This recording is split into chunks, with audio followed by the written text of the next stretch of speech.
Welcome again to the Freeman Project. I'd like to discuss a concept that is fundamental to anyone who wishes to join the ranks of the freemen, to become a free man. It is a concept or understanding that is necessary for any countryman to have to properly understand the relationship. And that is the relationship of government and the people. Today, it is a popular notion, it is taught in the schools and such, that this is a government of the people, by the people, and for the people. And that concept was a lofty ideal at the founding of the Republic. And it did hold true for some time, some 75 to 100 years after the United States of America was established in 1787. It was definitely gone by the point we entered, we didn't enter, by the time this government entered World War I in 1914 under Woodrow Wilson.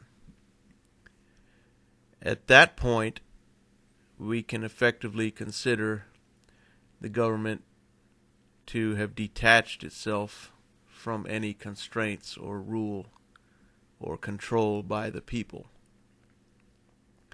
It is at that point that the United States government assumed the well-known and old, tired path of a government that rules over the citizenry.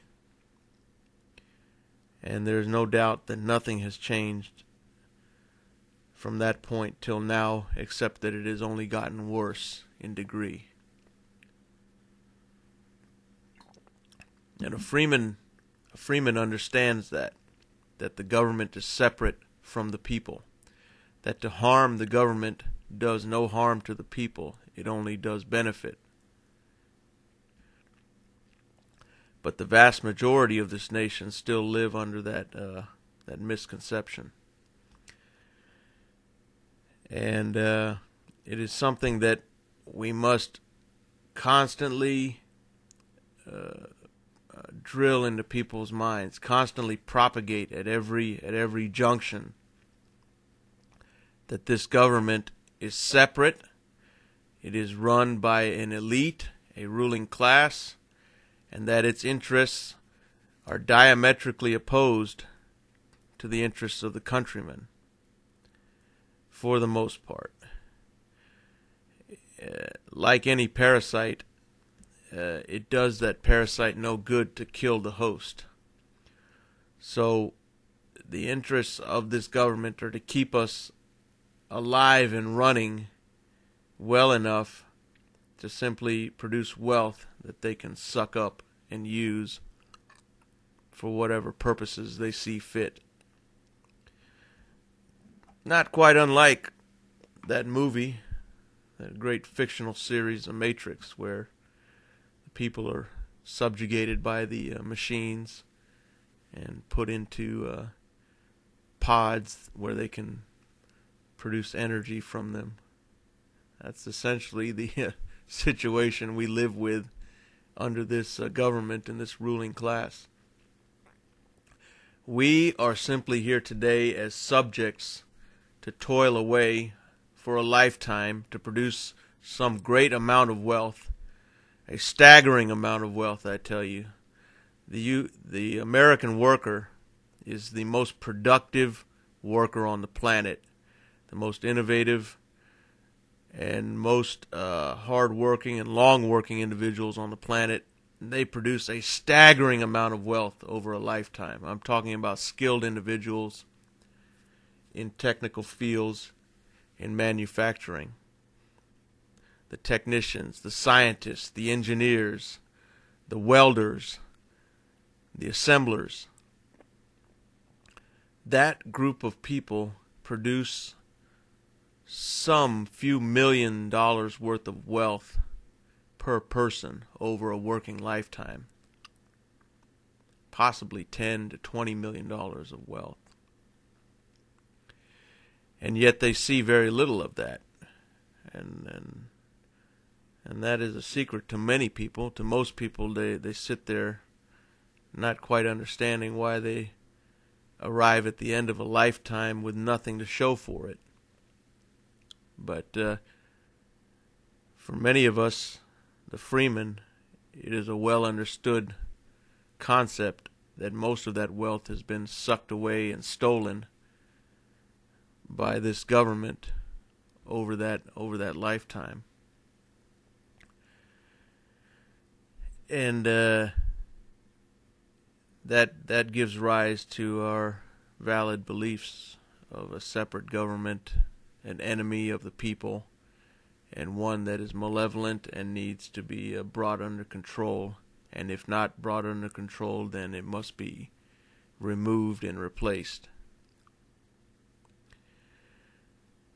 So let there be no doubt that this government is separate and above the countrymen today. It creates special laws for itself. It creates special laws and codes for its elite class, special tax codes for the elite, special rules and regulations for those corporate entities, and subjects us to the abuse and humiliation of living under its daily rigor.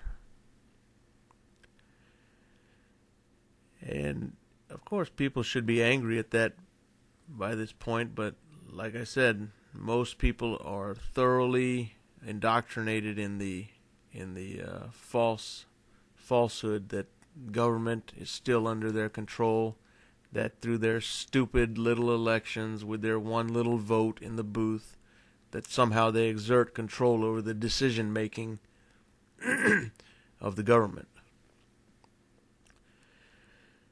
Now that brings me to an interesting point, which is this latest uproar over these leaks by a website called WikiLeaks, run by that fella Julian Assange. Most of the American countrymen, most of the people in this country are angry at that fella for doing what he did.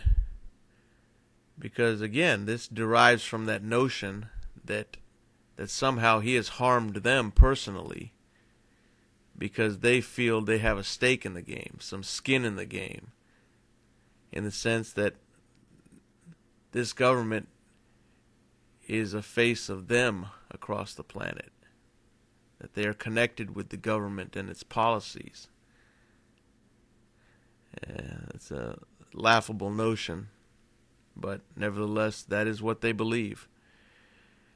And in addition to that, not only do the people of this country believe that this government is doing their bidding across the planet, but that it is good, that it is doing noble and just causes in its actions in various regions of the globe. Now that brings up a funny dichotomy there.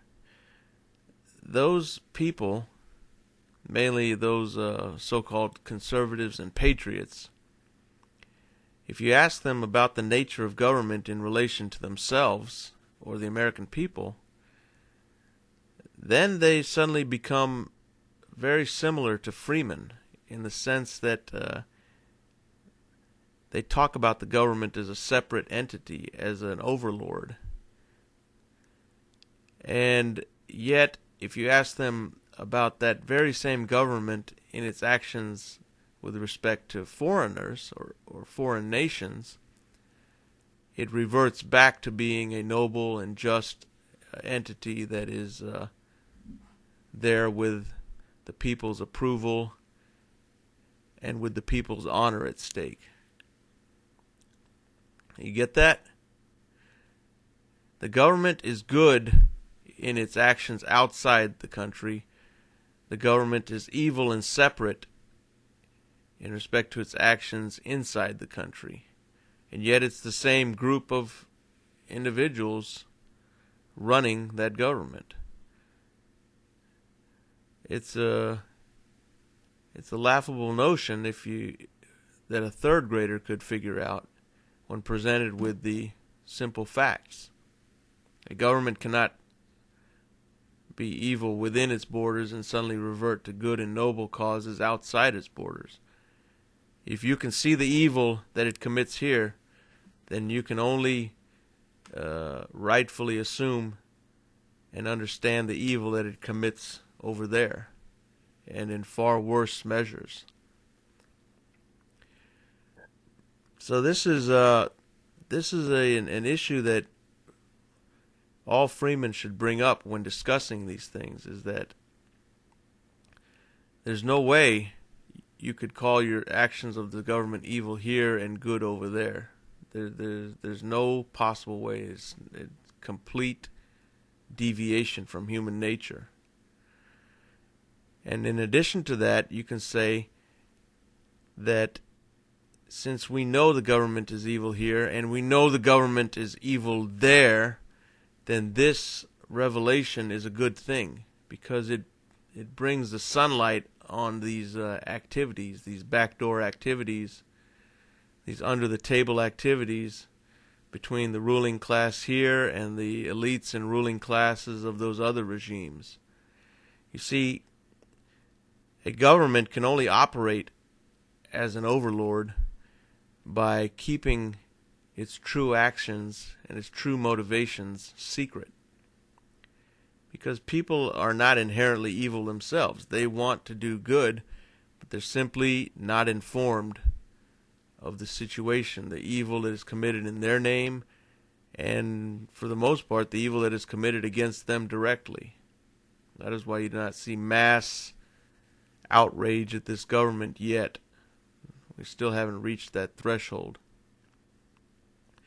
But these sorts of things, these revelations like WikiLeaks, are an essential part to beginning that process of generating the rage against this government that rules over us today.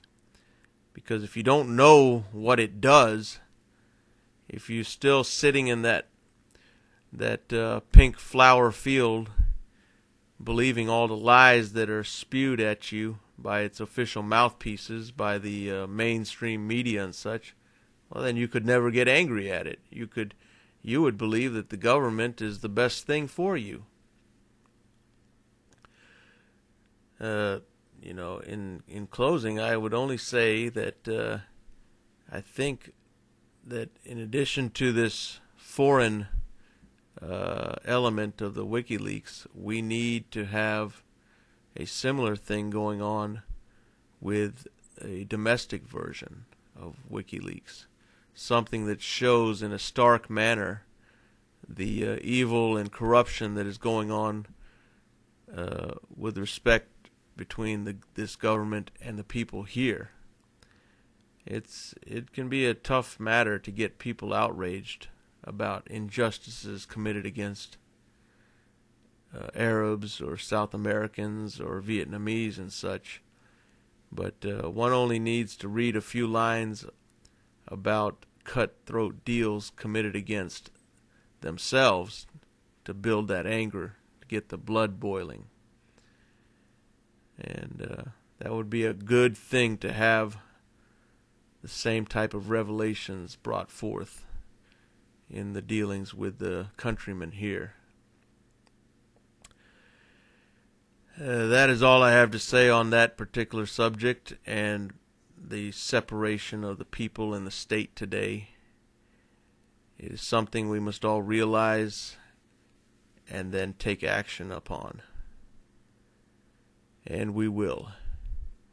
I thank you for listening. Goodbye and good luck.